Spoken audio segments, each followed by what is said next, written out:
It is a siege that shocked the whole world for its violence, its sophistication, but also its scale. The attack on the mall at Westgate in Nairobi, however, answers at least one question.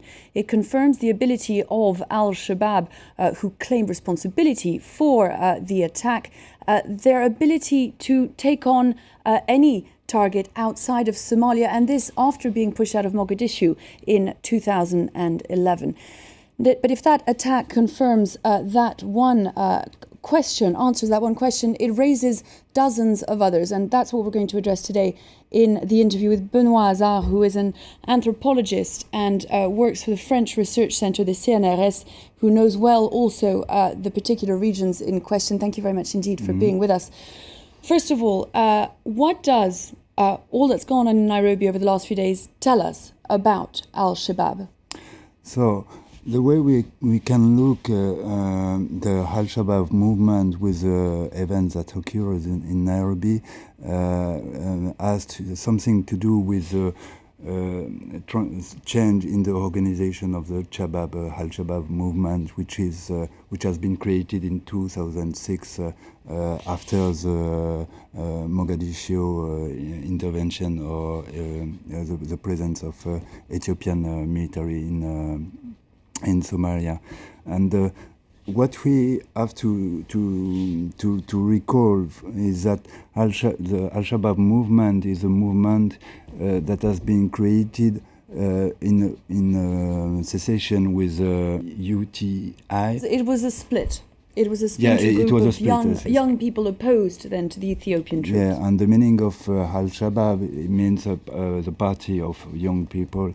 But the common denominators between al Shabaab and UTI is the fact that they are Somalian claiming for nationalism and ultra-nationalism. It means that they don't accept that foreigners can look at what happened inside of Somalia.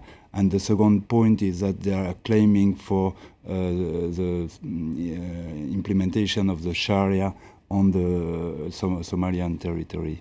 So what happened today with the event in Nairobi is that we can see that there is a shift between this nationalist way that was followed by the al Shabaab movement and another way which is more represented by an internationalist jihadist movement.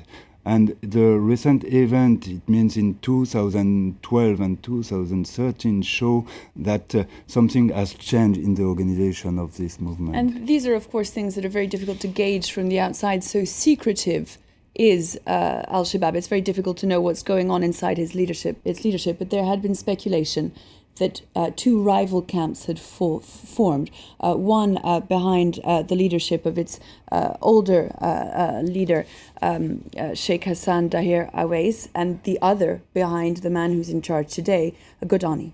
Yeah. I'm not sure that Godane is representative of an internationalist way in the movement, because what we can look in the recent past is that Godane seems to be the leaders of all the factions that are composing the al Shabaab movement. But the al Shabaab movement is first a factionalist movement with different leaders that are leading each region in southern Somalia.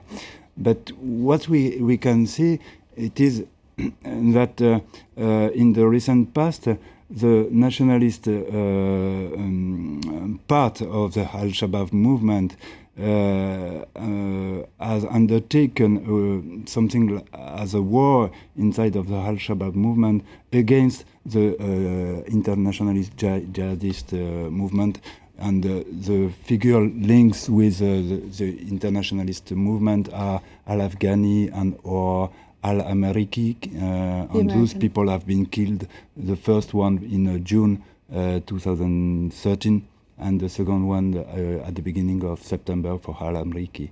And Godane is one of the persons responsible of that, but the second one who is responsible of that is Samantha Liu-Waite, who is probably involved in the terrorist attack. This is Samantha Liu-Waite is the woman known in the British press as the White Widow. The woman. There's been a great deal of speculation, of course, over the last few days as to whether she might have been part of this operation in Nairobi. She's the widow of one of the London bombers, and a woman then very active in this part of the world. Samantha Liu-Waite is called in Kenya as Dada Muzungu, and it means the white sister, and we are not sure for now that she is involved in the terrorist attack. But what we know is that she is responsible of the death of Al-Afghani in the port of Kismayo in Somalia, and Al-Afghani was the main leader in charge of the Kismayo region and with Al-Amriki. And what we can observe now in the change of the Al Shabaab movement is that on one way, if you look at the name of the main leaders, you will see that most of the leaders are Somali names, such as Rage or Godane, which is reflecting the clanic structure of the Somalian people in some way. But on the other side, we see that there is one another polarity that is emerging, and which is more linked with an international, with some professional of the war that are traveling from one side to one other side. It means in Mali, in Nigeria, and in East Africa, and those people are more linked with something which refer to the Al Qaeda structure. And then the question is how those movements are linked on the field, and how those people are circulating across the world to develop such a terrorist attack. And it is important for us to understand what are the links between Al Qaeda and Al Shabaab in this way, so that we can understand the future of Al Shabaab in this area. For now, of course, we don't know whether the attack in Nairobi is confirmation that those behind Godani have got the upper hand, or whether it is confirmation that, in fact, the Al Shabaab movement, if I understand you correctly, is already turning into, or has the upper hand taken over it by the sort of international jihadists that you mentioned? For now, but I have to be very careful on that. But what we know is that it is probably more the internationalist movement that is behind this terrorist attack. Even if in Somalia and Al Shabaab claim that they are the main responsible of the attack, and the motive that are push in front of the media to explain the attack is that they wanted to revenge the Kenyan attack on Somalia and against Al Shabaab.